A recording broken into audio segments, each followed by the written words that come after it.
On the whole, it seems like actors enjoy appearing in superhero movies. Robert Downey Jr., Chris Evans, and Chris Hemsworth have made more than 20 collective appearances in them, for example, so they must really love them. However, not every actor has the same positive experience playing roles in the superhero genre, and in this video we'll take you through just some of them for whom that was the case. We made this video in collaboration with our good buddies at CBR. Stay tuned till the end to see their video. Oh, and don't forget to hit the subscribe button. It's the best way of keeping up to date with all of Screen Rant's great new videos. Nice coat. Yep, that's right. Christian Bale, star of one of the most successful comic book franchises of all time in the Dark Knight Trilogy, actually regretted his part in it because he didn't think he did a particularly good job. Bale's been quoted as saying, "I didn't quite manage what I hoped I would through the trilogy. Christopher Nolan did, but my own sense of self is like, I didn't quite nail it." Talk about being hard on yourself.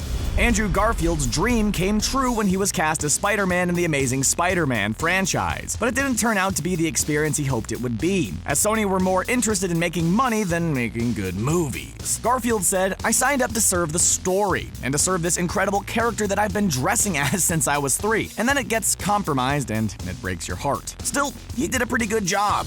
Hugo Weaving famously didn't enjoy playing the Red Skull in 2011's Captain America, the first Avenger, and he since suggested he doesn't want to do any more superhero movies, period. He's been quoted as saying, "It's not something I would want to do again," and that was proven when his scarlet-faced character returned in this year's Avengers Infinity War. The Walking Dead's Ross Marquand played the Red Skull instead, so it's safe to say Weaving's done with the MCU. Mickey Rourke's experience with Marvel Studios wasn't great. Rourke is a talented actor who puts everything into a role, and he went beyond the call of duty to make sure his portrayal of Ivan Vanko in 2010's Iron Man 2 was great. However, the majority of his more emotional scenes were cut, and Rourke has since said, "If they want to make mindless comic book movies, then I don't want to be a part of that."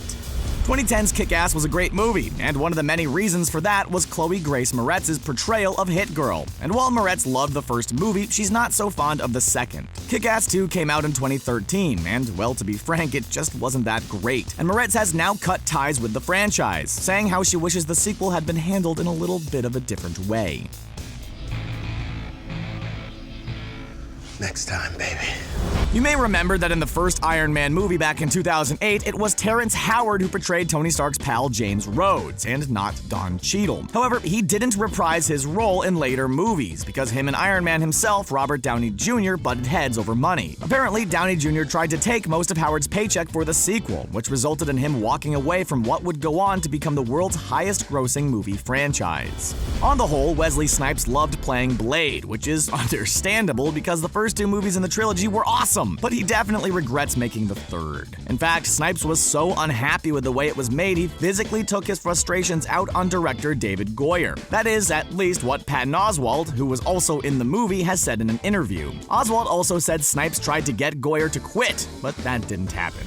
Jared Leto famously went in hard when it came to playing the Joker in 2016's Suicide Squad movie. He remained in character at all times on set and did some pretty bizarre things to be the best clown prince of Gotham that he could be. But he was sorely disappointed with the outcome, as the bulk of his scenes didn't make it into the final cut, with Leto saying, "There were so many scenes that got cut from the movie, I couldn't even start." Michael Shannon played the evil Kryptonian General Zod in 2013's Man of Steel, but he felt the movie wasted his talent, and as a result became completely disinterested in the DCEU. When he was asked about Batman v Superman: Dawn of Justice, Shannon said, "I'm so utterly unconcerned with the outcome of that fight, so profoundly, utterly unconcerned. I can't even come up with a fake answer." It's probably fair to say he regrets ever being a part of that franchise. Idris Elba hasn't particularly enjoyed his time as Heimdall in the Marvel Cinematic Universe, but he appeared as the character 5 times nonetheless. However, after appearing in the subpar Thor: The Dark World as Asgard's gatekeeper in 2014, he'd pretty much already had enough. Elba said, "I was like, this is torture, man. I don't want to do this." Fortunately for him, he was finally killed off in this year's Avengers Infinity War when Thanos murdered his character in cold blood. It's fantastic. Yes, it is. 2015's Fantastic Four reboot was universally panned by critics and fans alike, and it had a profound effect on the cast and crew. Kate Mara, who played Sue Storm, aka the Invisible Woman in the movie, was particularly affected by the whole thing. And when she heard the reviews, she became a little bit gun-shy, opting not to even watch the final product. In her words, she was disappointed with how it turned out, and she certainly wishes she hadn't been a part of it.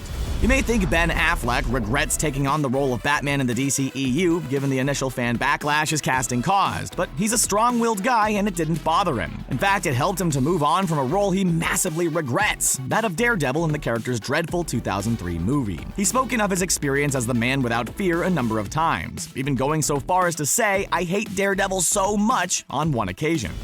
Of the four Batman movies in the late 1980s and 90s, 1997's Batman and Robin is undoubtedly the worst, and its star George Clooney definitely regrets appearing in it. Clooney has said, "With hindsight, it's easy to look back at this and go, whoa, that was really shitty, and I was really bad in it." He's also stated that it prompted him to start making better, more careful choices when it came to appearing in movies going forward.